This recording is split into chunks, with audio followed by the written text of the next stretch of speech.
السلام علیکم ناظرین، اردو پوائنٹ کے ساتھ حضرت علی اطہر کا سلام۔ ناظرین، میں اس وقت توبہ چکزئی میں موجود ہوں جو کہ چمن شہر سے تقریباً 70 یا 80 کلومیٹر کے فاصلے پر ہے۔ یہاں پر تقریباً 9 ڈیم کے ٹوٹنے سے جو نشیبی علاقے وہ زیر آب آ گئے اور متعدد مکانات کو بہا کر لے گئے، اور یہاں پر جو باغات ہیں وہ بھی بہا کر لے گئے۔ اس وقت میرے ساتھ ایک شہری موجود ہے، ان سے جانتے ہیں کہ ان کے کیا نقصانات ان ڈیموں کی وجہ سے ہوئے۔ یہاں پر ہمارا کافی نقصانات ہوئے کیونکہ جو ڈیم بنایا گیا تھا گوال کا وہ ناقص مٹیریل سے بنایا تھا، اور جس کے پھٹنے سے اس برساتی نالے میں سیلابی ریلوں نے ہمارے کئی باغات اپنے ساتھ بہا کر لے گئے، جس سے ہمارے کروڑوں روپے کے نقصانات ہوئے۔ اگر میں یہ کہوں کہ تقریباً 50 کروڑ سے زیادہ ہمارے نقصانات ہوئے ہیں تو یہ بھی بے جان نہیں ہوگا، کیونکہ ہمارے کافی پرانے درخت ہے،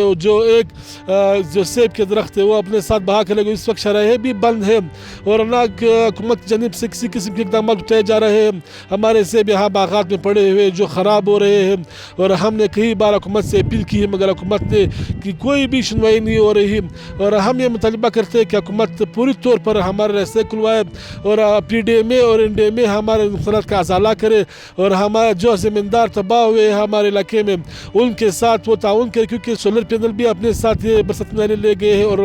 مکانات لے کر گئے ہیں، جس سے ہمارا جو خاندان ہے وہ کھلے آسمان تلے زندگی گزار رہے ہیں۔ نہ یہاں پر خیمہ ہے، نہ کچھ بھی ہے، اور نہ کسی قسم کی امداد یہاں پر ہوا ہے۔ ہم یہ مطالبہ کر رہے ہیں کہ ہمارے ساتھ پوری امداد کیا جائے۔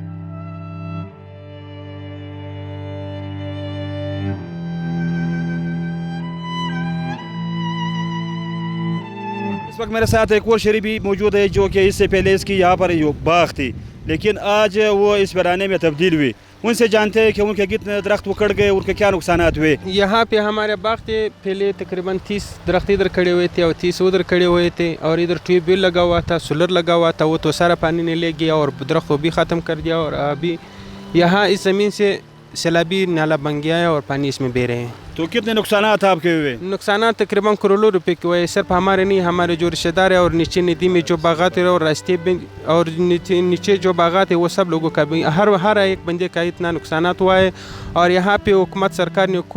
کوئی راستہ بھی نہیں کھلوایا ہے اور راستے بھی بند ہیں، اور ابھی درختوں میں جو سیب بچ گئے ہیں وہ بھی زمین نیچے آ گیا ہے اور وہ پانی نے خراب کر دیا ہے۔ جی، اب نے ان کی باتیں سنی، ان کا یہ کہنا ہے کہ تقریباً ہمارے 60 درخت کے قریب یہاں پر جو ویرانہ میں سیلابی ریلے نے اکھاڑ کر لے گئے، اور ابھی تک نہ ضلعی انتظامیہ، نہ پی ڈی ایم اے، نہ دوسرے ادارے آ کر یہاں کے نقصانات کا ازالہ کیا گیا، نہ کوئی راشن فراہم کی، نہ شیلٹر دیا گیا۔ ان کا یہ کہنا ہے کہ ہمارے جو بچے وہ دن رات کھلے آسمان تلے گزار رہے ہیں۔ ان کا یہ مطالبہ ہے حکومت بلوچستان سے کہ ہمیں جلد از جلد بلڈوزر، ٹریکٹر وغیرہ فراہم کرے تاکہ ہمارے جو بند شاہراہیں ہیں ان کو کھولا جا سکے۔